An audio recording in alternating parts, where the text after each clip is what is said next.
Good afternoon. Word of Gord, part 3 of the retrievals of victims of violent crime, and sometimes just violence. I think I'll just get right into this. No preambles like usual. And the first one is from the same time period as the last two, and it's a bouncer at a club in the city. A bouncer who was caught up in some altercation and killed by a patron a little perhaps stronger or more aggressive than he was. Anyway, I read about it and thought, interesting case, he might be still around. You often get a hunch as to who's still around as an earthbound ghost and who's not. Whether that hunch is supplied by, nudges from spirit guides is, up for debate. It may be, it may be not. How the intuition functions as one grows in understanding of one's intuition is still quite a mystery, at least to me. So I'm listening to a meditation tape, and even before I really feel that I've arrived at his psychic location, I have a sense of him running about. I find him jogging and exercising, and I ask him why. And he says, without questioning me in any way about who I am, got to get those bastards that shot me. Got to be ready when their guard is down. I told him then that he could only haunt them like a ghost, but he couldn't really harm them.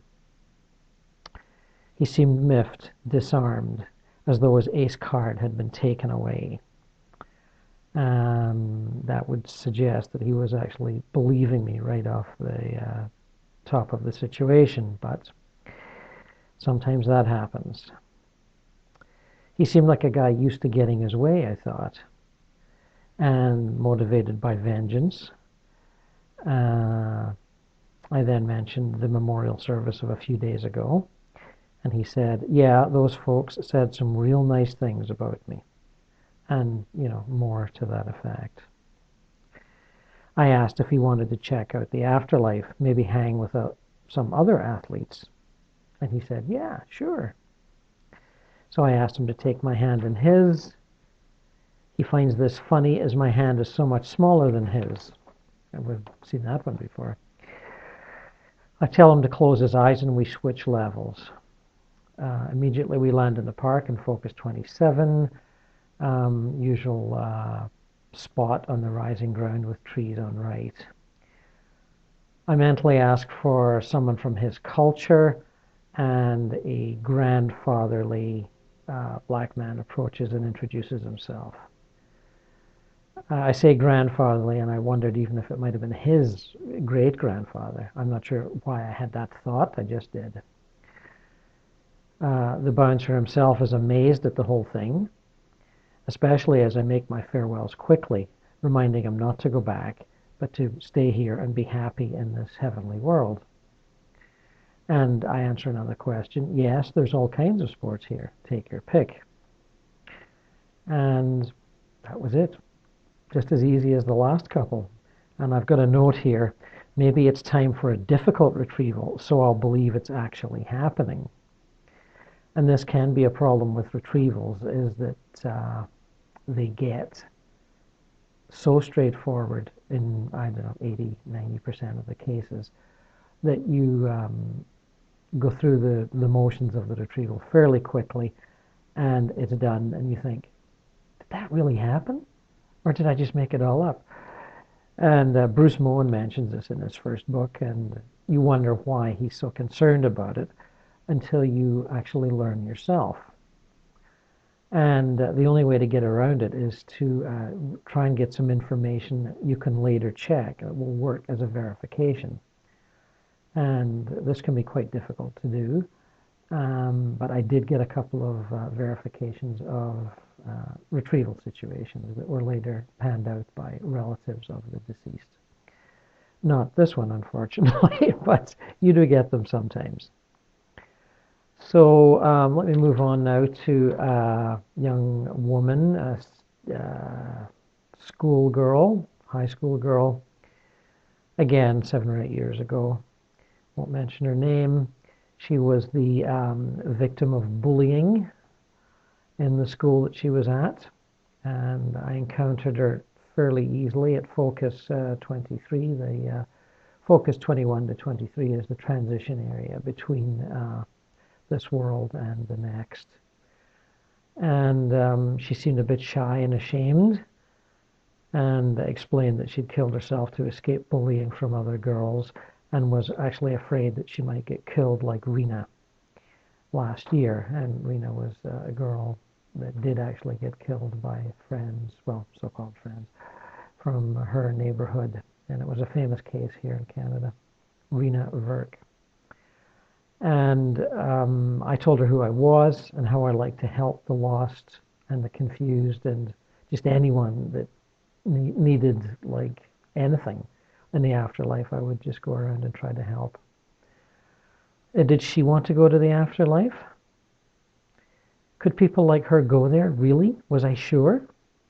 Yes, I was sure it would be no problem. She seemed relieved. I got her to hold hands and we closed eyes. We arrived at the park. My greeters, Brian and Kathy, appeared. I made introductions. The young woman and Kathy fell to chatting, and Brian and I fell to chatting. I'd heard that their child was off at a play school, and they were happy they needed the break, that parental relief is very similar there as it is here on Earth. And just a little kind of chat. And then it seemed like my retrievee and the Kathy had finished chatting, so I just said to her, "Oh, just forget your old life and start to enjoy your new one here." And then I took her face in my hands and kissed her forehead. I floated up and away and waving. And that was pretty much the end of that one.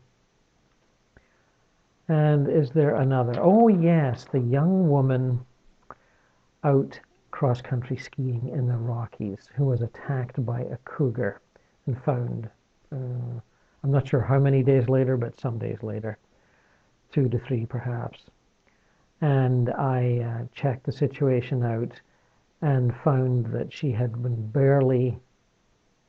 just barely conscious of the attack. It happened very quickly, and she had passed from her injuries in seconds or a couple of minutes, and had continued on skiing in her astral body with thought form skis.